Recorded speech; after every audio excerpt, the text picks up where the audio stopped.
For years, a toxic chemical fell from the sky over an American city. The people breathing it in were never warned, never informed, and never gave their consent. This wasn't an accident. It was an experiment. In the 1950s, at the absolute height of the Cold War, the United States government was terrified. The fear of a Soviet attack was everywhere, influencing every decision. And this fear led them to ask a chilling question. What would happen if an enemy launched a chemical or biological attack on a major American city? How would the particles spread? How many people would be exposed? They could have run simulations or built models, but instead, they decided to find out for real by testing it on their own people. The city they chose was St. Louis, Missouri. St. Louis in the 1950s and 60s was a quintessential American city, a bustling, industrial, working-class hub. It was filled with families, children playing in the streets, schools, churches, and vibrant communities. On the surface, it was perfectly normal, a picture of post-war American life. But beneath that surface, a secret was unfolding. Most of its residents had no idea that their city had been selected for a classified military experiment. And the reason for its selection wasn't about safety or security. It was the opposite. Military planners saw St. Louis as the perfect testing ground. Its layout, its buildings, and its population density resembled some Soviet cities they were worried about. The city was considered vulnerable, and that's exactly what they wanted. Then, the spraying began. There were no public announcements, no emergency alerts, no warnings of any kind. From the rooftops of housing projects, from the back of unmarked station wagons driving through the streets, and from hidden, generator-powered blowers, the U.S. Army started releasing vast clouds of microscopic particles into the air, day after day. For years, people in the affected neighborhoods, particularly in North St. Louis, started noticing strange things, a fine, metallic dust settling on their cars, a mysterious, thick fog that would drift through their streets even on clear days. When concerned residents asked what was going on, officials gave them a cover story. They were told the military was testing a new smokescreen technology to protect the city from potential aerial observation by the enemy. They were assured that the substance was completely harmless, just a smoke-like material. That was a lie. So what were they actually breathing in? The substance the Army was spraying was a fluorescent compound called zinc cadmium sulfide. The military chose it because the particles were small enough to mimic biological agents and could be easily tracked with special equipment under ultraviolet light.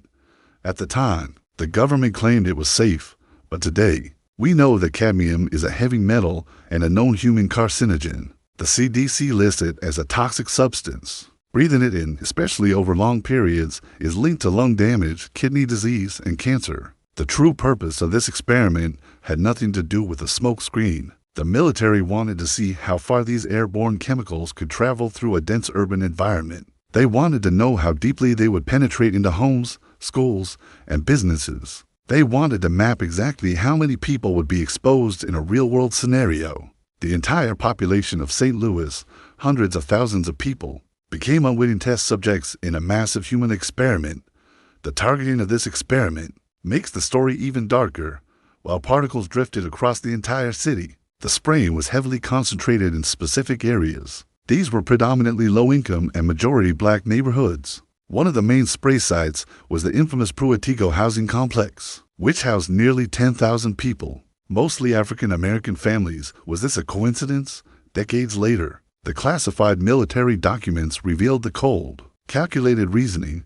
These areas were chosen because they had a high population density, meaning more data points per spray. The buildings were similar in structure to those in certain Soviet cities. And most disturbingly, the documents suggested that residents in these areas were less likely to ask questions or challenge authority, and that any complaints they might have could be more easily dismissed or ignored. There were no consent forms, no medical follow-ups, no offers of help, just exposure. For decades after the sprays stopped in the mid-1960s, there was only silence. The experiment was classified, buried in secret government files.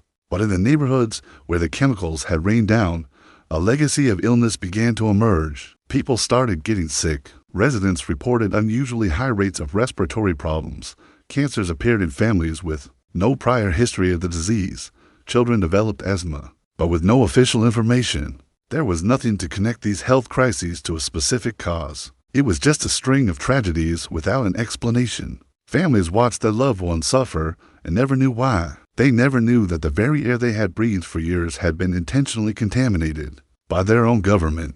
The experiment remained one of the Cold War's darkest secrets. Then, in the 1990s, the truth finally started to come out. A university professor and researcher named Lisa Martino-Taylor began digging into the history, uncovering the classified documents that slowly pieced the story together. Her exhaustive research confirmed the unthinkable.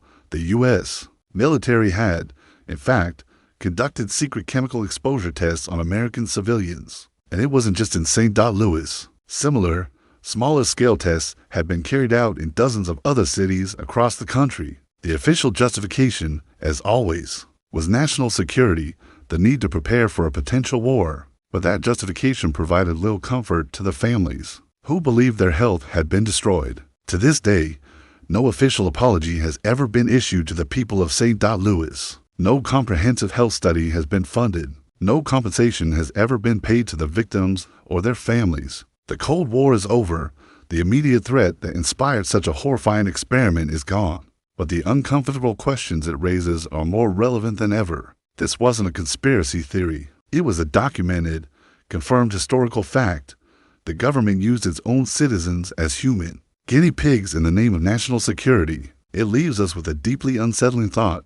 If they were willing to poison an entire city and hide it for decades, how many other experiments were never discovered? How many other secrets are still buried in classified files? At what lines might they be willing to cross today? The story of St. Louis is a chilling reminder that sometimes the most dangerous threats don't come from our enemies, but from the very institutions we trust to protect us. Thanks for watching. If you found this story important, please like and subscribe for more.